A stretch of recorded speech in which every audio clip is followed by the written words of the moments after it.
And believe I've heard you say before, and tell me if I'm misquoting, that the common Western concept of karma, there is no law of karma. I mean, I'm probably misparaphrasing. Well, there certainly is expansion, and there certainly is evolution, and there certainly is deliberate intent, and you certainly come into your physical body intending to have more experience. You just didn't come to clean things up, which is sort of what most people think about with karma. You came for the joy of creating, which don't you just really love and have to acknowledge right now that what you're talking about is where we started, which is the difference between the focus will, which is cleaning stuff up, and just letting yourself be. You didn't come to fix a broken world, and you didn't come to fix a broken you. You came as this perfect non-resistant being to evolve into more. So there is some sort of karma-like commentary there, but most people are looking at karma in a way that is really not what you intended when you came. I'm clear on that. I'm going to delve a little bit further. One of the Swami's gurus had an explanation of karma where it was explained as cause and effect. I mean, that was literally the entire explanation. Well, and that's what law of attraction is. And that's where I wanted to go. Law of attraction is cause and effect. I offer a vibration and it brings me something like it. Cause and effect. Yes. Okay, so. Why'd you get that? Cause. What do you mean? I vibrated something just like it, and it came to demonstrate what I was vibrating. Exactly. So that I just wanted to kind of confirm that, like that interpretation of karma where it is based upon basically the law of attraction and ask it is given. Everything's based upon the law of attraction. There's not anything that is outside of that. Okay. It's a vibrational universe, and the law of attraction is managing the vibrations, responding to the vibrations and amplifying the vibrations and showing the effect of the vibrations. It's a really wonderful thing when you offer a vibration, cause, you feel an emotion, effect. Let the emotion be the effect before it becomes a manifestation that is so observable that you can't change it. That's getting out ahead of it. Okay. Yeah. Clear. So to try and restate it one more time, no disagreement with what's being said, but try and put it, is that for, let's say, cause and effect, just saying ask and is given, comparing those two, that cause and effect, if like some guru or swami has really low resistance to its coming in, its being, its effect, basically the effect can be really instantaneous just because you're on step 5. I mean, you're in that continuous allowing of manifestations at the point. So instead of waiting until you croak to have it come, the effect can be, or the allowance of a physical manifestation of some sort. Obviously, there's the feeling manifestation, but the physical manifestation can be as quick as you allow it. Every manifestation, every cause and effect is instantaneous. Okay. But you have to be willing to look with a little more sensitivity in order to realize that there is an effect that is instantaneous. Because when you offer a vibration, things move in response to that vibration. And if you're not sensitive to vibration, you might not notice it. So if you continue it and you're still not sensitive to vibration, you might not notice it. So this is a subject that we love so much, of turning thoughts to things. But if in the vibrational phase you're oblivious, then you might be turning thoughts to things that you might not want, and you don't realize it till it got big enough that you can observe it, and then you have a whole different conversation about cause and effect.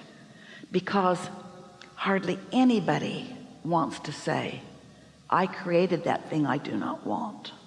So then you make stuff up. It happened to me. It was asserted in my experience. It was not my fault. It was somebody else's fault. And then you get really, really, really clever. I must have done something bad in a past life. And there isn't any of that. It's just this cause and effect. When you got here, here's how it is. You came into this physical body as pure positive energy. And the non-physical part of you, eager about your exploration of life. And you said, I'll explore all of the contrast. And from it, I will specify my personal important intentions.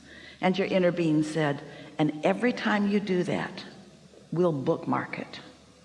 Every time you do it, we'll become it. We'll be it. We'll hold the frequency of it. So your evolution and expansion will be ours. But the difference between us, your inner being said, and you is that we will hold the current vibration while you're probably going to hold the current reality. And eventually, if you care about how you feel, you'll lean more and more in the direction of your own expansion. In fact, your inner being reminded you right before you plopped in here. Splat.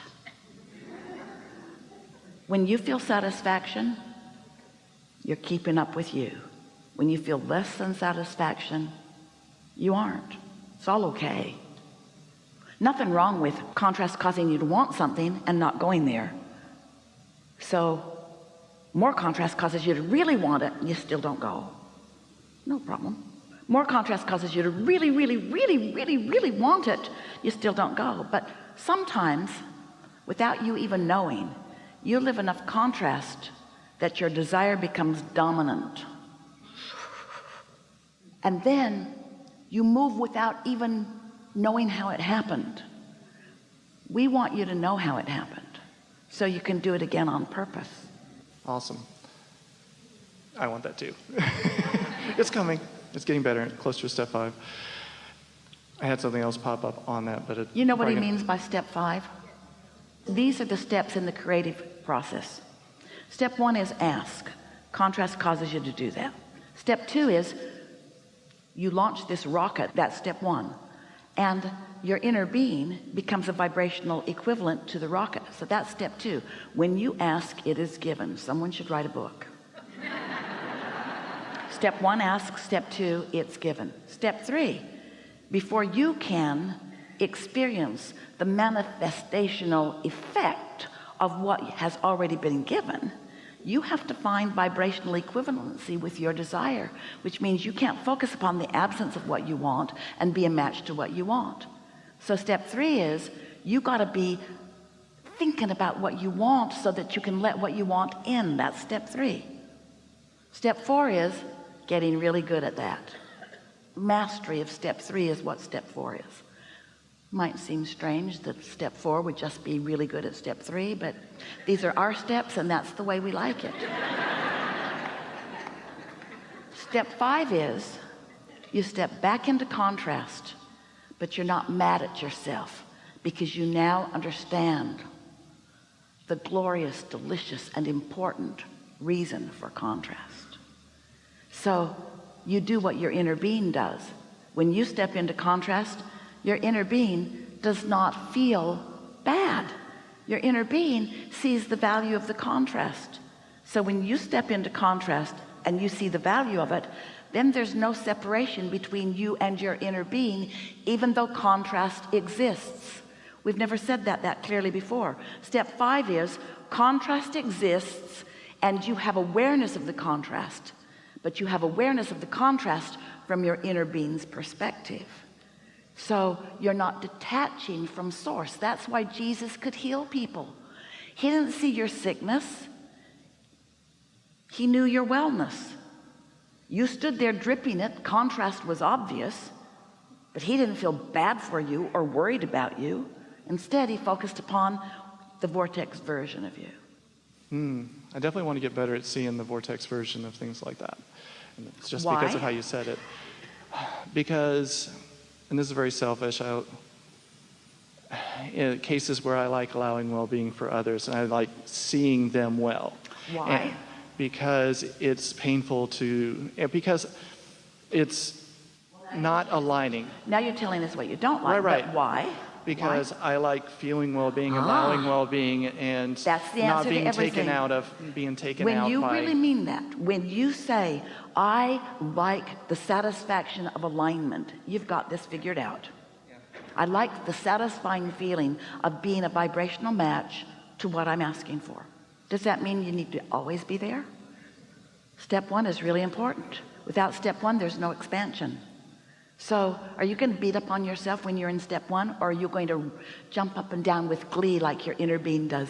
Oh, good, there's trouble. There's trouble, and therefore desire, and therefore expansion, and therefore potential satisfaction. That's how your inner being feels. Oh, good, they're in trouble. They're in trouble. They're in trouble. Everyone turn on the television. Trouble, trouble, trouble, trouble, trouble, trouble, trouble, trouble, trouble, trouble. And rocket of desire, rocket of desire, rocket of desire, rocket of desire, rocket of desire, rocket of desire, rocket of desire. A vortex bigger than has ever been before into all of the universe. A universal expansion unlike anything that has ever been into all of the universe. Thank you for the trouble.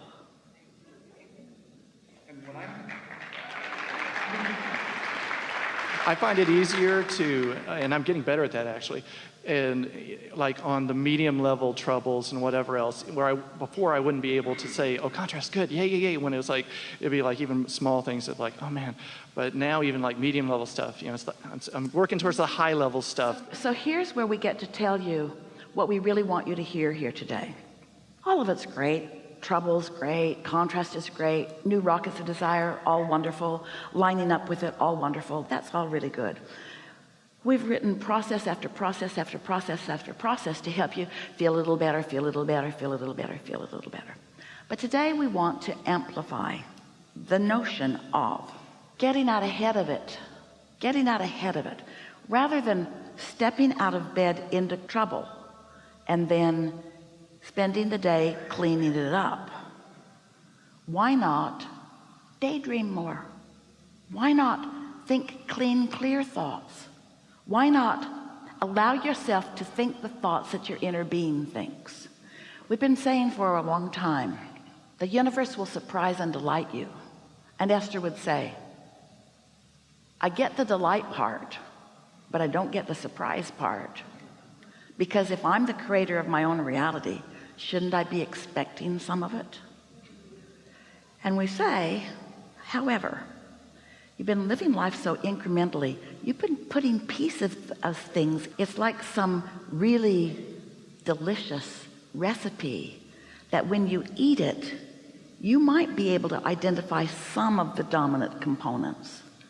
But really sophisticated, subtle, creative cooking, using all kinds of methods and ingredients in perfect relationship to each other, can create things that you can feel satisfaction for when you taste them, that you can't identify all of the individual pieces for unless somebody gives you the recipe, and those really, really good cooks never do. So the recipe that you've put together, all you have to do is tune in with who you are, and then you get to start savoring it and tasting it. And then life will show you how you got there if it matters to you. But we wouldn't try so hard to teach other people how you got where you got, because that bogs you down, because they're not ready to hear it. We wouldn't try so hard to get others to get you, because they can't get you. We would just demonstrate alignment through your joyful attitude and let them figure out just one thing from knowing you. I'd like to be happy like that guy.